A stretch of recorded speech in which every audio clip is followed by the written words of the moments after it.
Muy buenas tardes, bienvenidos a El cierre de los mercados en Primera Página Televisión, el espacio donde revisamos el comportamiento de la Bolsa de Nueva York y los mercados de la integración NUAM. Comenzamos esta emisión anunciándoles que ya cerraron operaciones bursátiles las principales bolsas internacionales y los principales índices de Wall Street subieron este miércoles impulsados por la caída en los precios del petróleo y el retroceso en los rendimientos de bonos de El Tesoro en medio de un creciente optimismo sobre una posible resolución del conflicto en Oriente Medio. Así las cosas, vemos que el Dow Jones finaliza la jornada con un avance del 1,31% en más de 600 puntos, ya alcanzó los 50.009 unidades en esta jornada, vemos que ya subió más de 600 puntos en la sesión. Vamos a observar entonces de qué manera se está comportando o de qué manera se comportó en la jornada el Standard Poor's 500, que como podemos observar también tiene un avance de más del 1% en 79 puntos o 7.432. Por su parte, el Nasdaq, que es el último de los índices que compone la Bolsa de Nueva York, también finaliza la jornada con avances del 1,55%, aumentó más de 300 puntos en la jornada de hoy y vemos que se ubica sobre los 26.000 puntos. Como pudimos observar, entonces los tres índices de Wall Street terminaron la jornada con avances. Los precios del crudo cayeron con fuerza luego de que el presidente Donald Trump afirmara que su administración está en las etapas finales de las negociaciones con Irán. El WTI y retrocedió 6% hasta cerca de $97 por barril, mientras que el Brent también bajó 6% hasta alrededor de $104 por barril. Los rendimientos de los bonos del Tesoro también se moderaron. El bono de referencia a 10 años cayó más de 8 puntos básicos, mientras que el retorno del bono a 30 años descendió 6 puntos básicos. El mercado de bonos había presionado a las acciones en los últimos días después de que el rendimiento del Tesoro a 30 años alcanzara su nivel más alto desde el 2007 y el bono a 10 años se acercara a máximos de varios años. Los inversionistas temen que el alza del petróleo esté reactivando la inflación y que la Reserva Federal, que pronto será liderada por Kevin Warsh, esté quedándose atrás en su respuesta. Las minutas de la última reunión de la Reserva Federal mostraron que la mayoría de los funcionarios consideran posibles nuevas alzas de tasas si el conflicto en Medio Oriente sigue presionando la inflación. El mercado también está pendiente de los resultados trimestrales de Nvidia, que publicará sus cifras tras el cierre del mercado. Las acciones de la compañía subían 2% durante la sesión. Según James Demert, director de inversiones de Main Street Research, el reporte de Nvidia es clave para el mercado, ya que el rally de los últimos años ha estado impulsado por el desarrollo de la inteligencia artificial. Los inversionistas estarán atentos a posibles señales de presión en los márgenes por el alza en los precios de memorias y a cómo Nvidia está manejando sus operaciones en China. Tras revisar esta información, veamos cómo cerraron los mercados de la integración NUAM.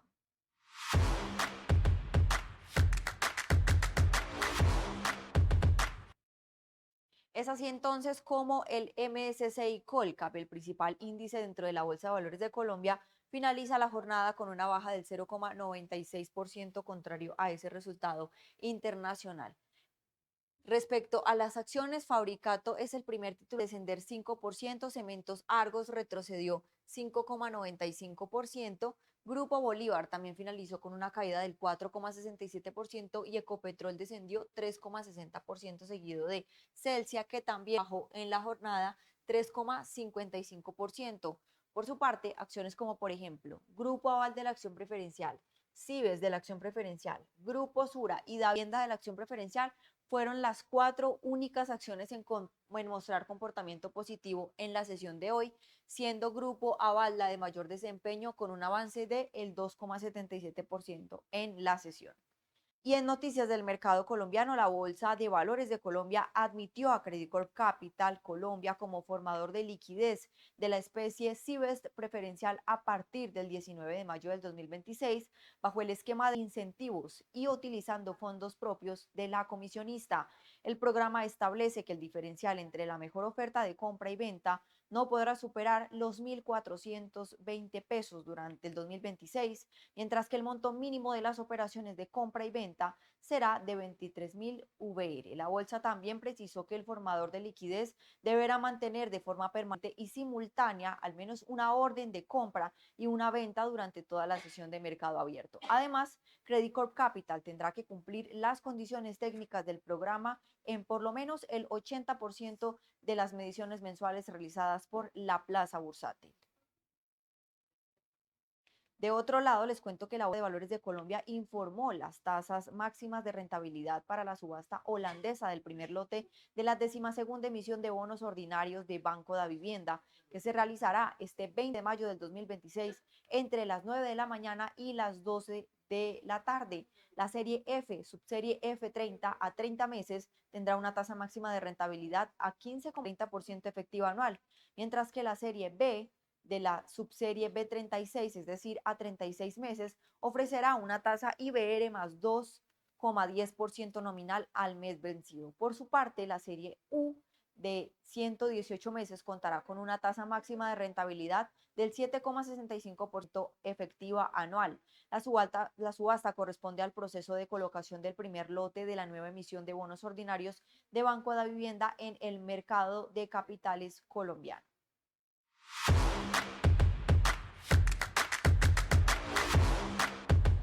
Siendo con las bolsas que integran NUAM, el turno es para el IPSA, que hoy finalizó con un avance significativo superior a el 2%, 2,55% específicamente en la sesión de hoy, con un valor de 10.614 puntos. Recordemos que la semana pasada había retrocedido más del 3%, lo que lo hizo descender hasta los 10.300 y hoy vemos que claramente ese aumento ha sido considerable hasta los 10.600, es decir, que avanzó más de 300 puntos en la sesión de hoy. Vamos a observar entonces dentro de los tips con mayor desempeño se encuentra Latam, Cencosud e Inversiones Aguas Metropolitanas, Salfacor, Banco de Crédito de Inversiones, Mall Plaza. Recordemos que Latam y Cencosud son acciones de alta ponderación dentro del IPSA que claramente lo ayudaron a obtener el resultado con el que finalizó hoy.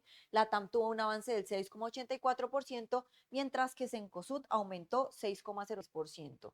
Inversiones Aguas Metropolitanas también tuvo un avance del 5,04% y Salfacor ganó 4,45%. Por su parte, dentro de las acciones con menor desempeño en la jornada, el primer título en bajar es la Sociedad Química Minera de la serie B, que descendió 0,40% y es la única acción que en la sesión de hoy registró comportamiento negativo.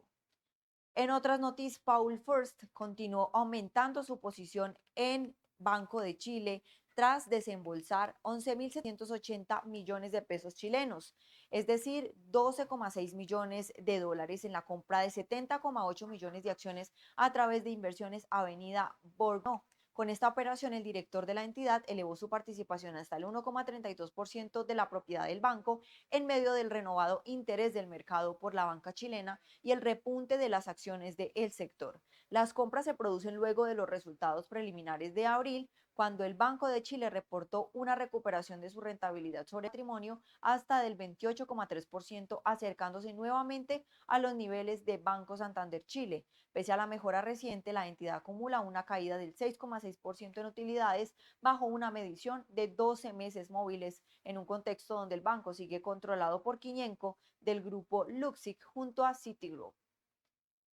De otro lado, el Banco Central de Chile advirtió que los principales riesgos para el sistema financiero continúan proviniendo del escenario internacional y de la menor holgura fiscal del país en el marco de la presentación del primer informe de estabilidad financiera del 2026 ante el Senado. La presidenta del organismo, Rosana Costa, señaló que un eventual endurecimiento de las condiciones financieras globales podría generar salidas de capitales, mayores tasas de interés y presiones sobre el tipo de cambio en economías emergentes como Chile. El informe destacó que la riqueza financiera neta de los hogares subió 122% del PIB y que el endeudamiento agregado bajó el 46% del PIB, aunque el organismo advirtió que los déficits fiscales persistentes han reducido la capacidad del Estado para enfrentar futuros shocks económicos. En paralelo, el Consejo del Banco Central decidió elevar el requerimiento de capital contracíclico para la banca desde el 0,5% hasta el 1% de los activos ponderados por riesgo en un plazo de 24 meses.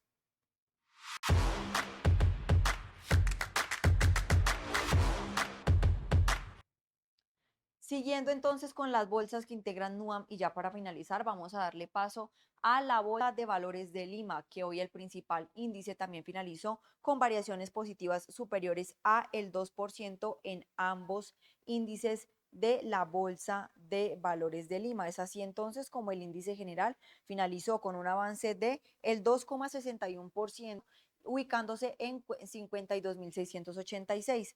Por su parte, el SELEC también tuvo un aumento del más del 2%, 2,26% en 1.359 unidades. Esto nos permite concluir que NUAM hoy finaliza la sesión de manera mixta, siendo Corea la única que presenta comportamiento negativo en la jornada, mientras que Chile y Lima tuvieron avances superiores a el 2% en cada una de sus bolsas. Vamos a observar entonces dentro de los valores locales, cuáles fueron las acciones con mayor desempeño dentro de la jornada en la Bolsa de Valores de Lima, la sesión de hoy. Como podemos observar, entonces, la acción perteneciente a Agroindustrias San Antonio, Sociedad Anónima, tuvo una baja del 13,76%, a una descendió 5,89%. Ya vamos a hablar un poco más acerca de esta acción porque recientemente presentó resultados financieros y probablemente ese sea el resultado de su acción o en la operación de hoy. Credit Corp también, siguiendo entonces con las acciones que avanzan, AENSA tuvo un aumento del 11,41%, Intercop Financial Service también ganó en la jornada 8,04%, Credit Corp aumentó 5,61% y Nexa Resources Perú también vemos que tuvo avances significativos del 5,20%. En noticias del mercado limeño, AUNA reportó una utilidad neta de 9 millones de soles en el primer trimestre del 2026, cifra 76,3% inferior a los 38 millones de soles registrados en el mismo periodo del año anterior, afectada principalmente por el impacto negativo del tipo de cambio sobre los dos financieros netos. Pese a ello, los ingresos crecieron 13% interanual hasta 1.178 millones de soles, impulsados por mayores ingresos en todos sus mercados, 8% en México, 9% en Perú y 14% en Colombia. En Colombia, aún destaca el crecimiento de volúmenes en todos sus servicios y el avance de los contratos de riesgos compartidos PGP, que ya representan el 21% de los ingresos totales. Además, los ingresos provenientes de pagadores intervenidos bajaron 19% a 14% frente al primer trimestre del 2025, reflejando una mayor diversificación en la cartera. El EBITDA ajustado consolidado alcanzó 217 millones de soles, con un crecimiento del 7% en Colombia, aunque el margen consolidado se ubicó en 18,4% por efectos operacionales y cambiarios.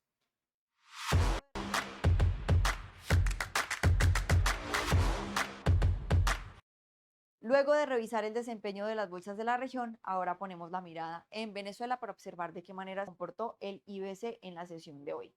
Como podemos ver, el índice bursátil de Caracas finalizó con una caída del 2,73% en 5.613 puntos. Por su parte, los otros índices que la componen, es decir, el financiero y el industrial, también finalizaron la jornada con variaciones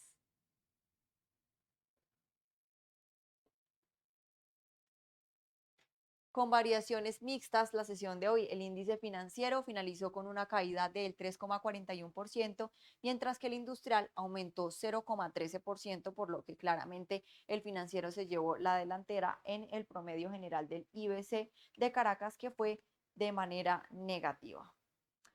Muchísimas gracias a todos nuestros televidentes por acompañarnos en esta emisión. Nos vemos en una próxima oportunidad aquí en Primera Página, el canal de los negocios, y los dejo con este análisis económico. ¿Cuáles son entonces de cara ya para Colombia los caminos que podrían seguirse condicional a la? Podríamos seguir un camino de estabilización a la Brasil. Entonces, creemos que eso, pues uno supondría que tiene que ser alguien que venga con presiones básicamente, con un mandato de solucionar lo fiscal, de buscar de alguna manera la convergencia de lo fiscal, de los números fiscales. Eh, si eso creemos, pues si gana Valencia o gana el Esprella, eso podría de alguna manera funcionar y eso le permite al Banco de la República completar su ciclo. el resultado fiscal de eso, pues tratar de buscar o haciendo recortes o pensando en cómo conseguirse esa plata que ya no tiene. El camino 2 es un camino híbrido, van a Cepeda, pero Cepeda tiene entonces un mandato débil, hay un bloqueo en el Congreso, no se soluciona el tema del hueco. Si sigue la amenaza del ministro parándose y no dejando que se tomen decisiones, pues podría darse una situación del ban en pausa. Eh, Podría entonces verse que se mantiene una calificación de W menos, pero inclusive podría llegarse a hablar de una perspectiva negativa. Y el camino más horrible, el que no quisiéramos, es la aceleración de la crisis, una victoria CPA con mandato fuerte, que ataca entonces la autonomía del Banco de la República, nos mueven, seguimos viendo entonces un deterioro de lo fiscal y no les importa, con ya intervención muy directa en el banco, caemos al W más en menos de un año y obviamente unas condiciones de repreciado de TES y del peso colombiano de forma muy violenta. Eso es, digamos, serían como los tres caminos que estaríamos viendo. Entonces, ¿qué pasó? Pues se nos caen, al gobierno se le cayeron unos ingresos, le toca buscar entonces qué tiene que hacer, le toca buscar o una reforma tributaria o le toca básicamente hacer un recorte de lo cual ellos no están hablando. Este es el problema más difícil, digamos, que tiene el banco, sin lugar a dudas. eh, y dependiendo del camino que se tome, si es el camino difícil de buscar un paquete, una combinación de recortes, o a buscar un apoyo en el legislativo para eso, pues puede ser interesante. eh, pero pues también está el camino de básicamente decir, no sabe que el déficit fiscal no lo vamos a poder solucionar porque no tenemos los ingresos para solucionar esos recortes, pero no vamos a recortar el gasto. Entonces, ¿cuáles serían los impactos en los mercados que podría darse esto? Entonces, lo primero, pues si uno piensa la mediana de los países que se hacen este ejercicio, muestra que la depreciación, si se dan estas bajadas de nota, puede mover entre un 15 y un 25% al año y a los 2 años después del downgrade, ¿no?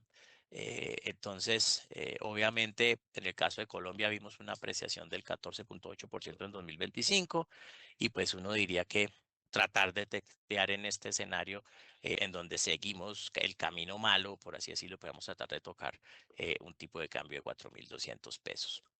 Por el lado de la deuda local, pues lo cierto es que puede haber una anticipación. Puede ser que entonces estas tasas altísimas que estamos viendo, lo que están es de alguna manera anticipando pues algo malo en ese sentido. Entonces, pues obviamente podría haber un riesgo asimétrico en ese sentido. En el tramo corto, entonces 26 y 28, pues un riesgo de 50 básicos adicionales si se intensifica básicamente los resultados de campaña. Y entonces, pues básicamente,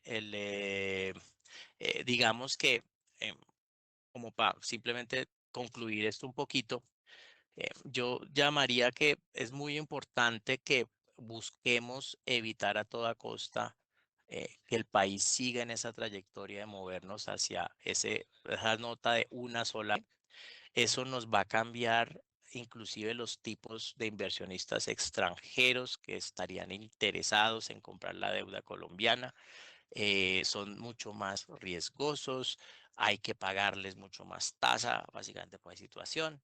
Entonces, evitar esa intervención directa a lo Turquía, en el caso del Banco de la República, se convierte en una decisión bastante importante. Ah, ¿Cómo se soluciona el tema de ingresos, sea vía nueva reforma, sea vía más o recortes presupuestales? Pues claramente ese es otro efecto importante. Y lo otro es que las otras calificadoras todavía no han hablado, entonces hay que estar mirando en Moody's, que nos tiene inclusive en grado de inversión todavía, o sea, es así que nos tiene retrasaditos. Y Fitch, porque si ellas empiezan a moverse en la misma dirección de Standard Poor's, la presión que se daría básicamente sobre el tipo de cambio sería, sin lugar a dudas, muy importante.